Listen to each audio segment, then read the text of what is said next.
Afternoon, welcome. Let's get comfortable. Well, it is Sunday afternoon after all. Actually, it is 6:30 already. A beautiful day.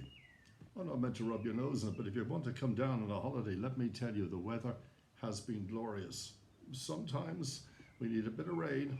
We certainly need a bit right now. But you're very welcome to my home anytime you want.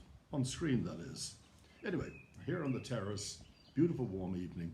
Just as I was coming out to come on to do my video chat, I was watching the news, and the headline of the news was that rockets have arrived in Tel Aviv from Rafah. Rafah, remember that. Now Rafah is the big controversy at the moment with the Gaza war. They're saying that Israel shouldn't go into Rafah after Hamas because there's 1 million citizens sheltering there and they got nowhere to go. So you shouldn't go after them. Okay, and the Americans are saying the same to them and other people. It's okay, fine, you know, I hate this war. I hate this war. All I pray for is peace. But why, if the Israelis are told not to go into Rafah because the population is dense in there, and if they start shooting out at Hamas, the civilians will die, why the hell are Hamas sending rockets into Israel? Surely that's a message for Israel to attack back, or just, oh, okay, it's okay, keep firing rockets into Tel Aviv. Where are these rockets coming from? I mean, they're coming from Gaza. We know that, by the way, in independent reports from a couple of journalists in Gaza have reported and confirmed they're coming from Rafah. People have no fuel in the hospitals, they say, no food.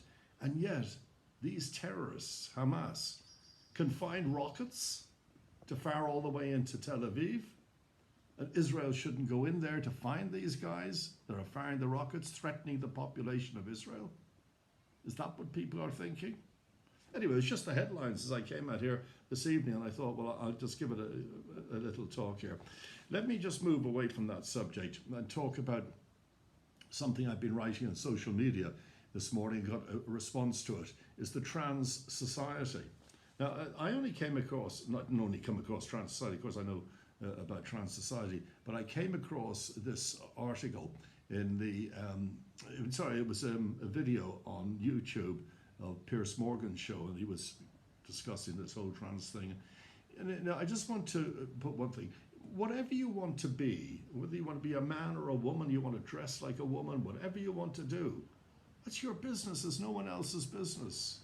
Show respect to these people. But I wasn't discussing that. I was discussing the trans society in sport. There was a race on in America yesterday. Excuse me. Some trans man won it. Big guy with muscles, and beat all the women by miles. And the crowds were booing him. And rightly so. It should be booing the organisers, not, and I'm sure that's what they meant, and not booing them. I mean, doesn't make an ounce of sense. A man, no matter what he's had done for him, a trans man, no matter what, no matter, he's got the muscle to be able to beat any woman. If he's I'm talking about sports people, on a track event or in a swimming pool. How could you put a trans man to play on a girls' rugby team with this muscle mass that's in him? How? It doesn't. Do you say, am I wrong? Am I wrong? Yes, women, look, why don't they have the trans games? No, the trans games. Trust me, if they have the trans games, the organisers say, well, no trans men can go against trans women. Oh yeah, that won't happen. I am sure of that. But wouldn't it be perfect? They would have trans games, there would be no problem, and they would be on an equality, I suppose. I'll do it that way. Look, trans men and women can compete in sports. I'm sure in snooker, in darts, in shooting. I'm sure there are many sports. Equality can be matched. But anyway, there you are. That's my opinion, and whether you agree with me or not agree with me, that's the wonderful thing about free speech, although I don't agree with free speech. Why? Well, what is free speech? What, can I go down to Porta Banús now and say, get all the blacks out of Spain, I'd be arrested in 5 minutes. There's got to be, with these students in America calling death to the Israelis and Jews, why aren't they in prison? I suppose they will start blabbing about amendments, like the gun control. Crazy gun control. When was it, 17, whenever it was, when it came down, when America had the right to bear arms. What was an arms? A blunderbuss with a bullet that took a minute to load. Now they can go out and 18-year-olds can go out and buy semi-automatic shooting 60 bullets a second or whatever, go into school and massacre children, but they're not old enough to buy alcohol. I swear that's true. That's true. I don't know why I got onto that.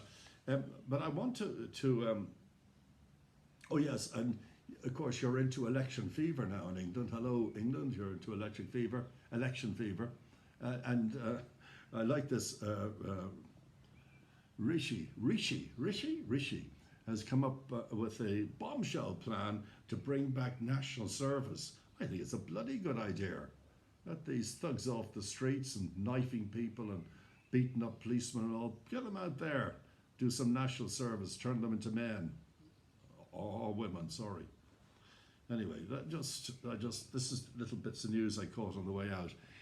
Now, I'm going to end up with something that I thought about for a while and whether I should express it or not, but I'm always asked about it. It's got nothing to do with being Jewish and nothing to do with whatever you are. It's a belief in the Spirit of God, not in a Jewish God, but in the Spirit of God. I pray, I believe in God. It's not something my parents were so into, or really, or my family as such. My grandparents, yes, going back to the older generation. But I don't know why. I was thinking about it that when I was in boarding school when I was 10 years old, and I'm terrified of the dark, always have been. And I remember the dormitory was at the top of the house, and there was a window by my bed, and outside on the drive there were big, I think, chestnut trees, I don't know what they were. And in the wind you could see the shadows on the wall that would terrify me. So I brought from my house, and I found it lying around my house, a prayer book. And I used to keep it there and pray to God he'd keep me safe. And when all the dormitory would be asleep in 5 minutes, I'd be lying awake, clinging onto this prayer book. Now, whatever you want to call it, I got comfort from it. And it developed from there. Now, I am not, and I must tell you this straight away, I'm not what you'd call religious, but I am a believer in the Spirit of God. The way I see God might be shocking to some Jewish people, of my friends, but I see God as my conscience. And you live with your conscience and you're punished by your conscience. If you do something and you know you're doing it wrong, you have to live with that. And that's the way I see God. I also, another shock, I don't think it's anything to do with Judaism or anything, I also believe in reincarnation. I'll be back. I will be back. Anyway, guys, have a great night. It's Sunday evening. Enjoy whatever you're doing, a great meal or whatever you might be doing. And I'll be seeing you all very shortly. Have a wonderful, wonderful day.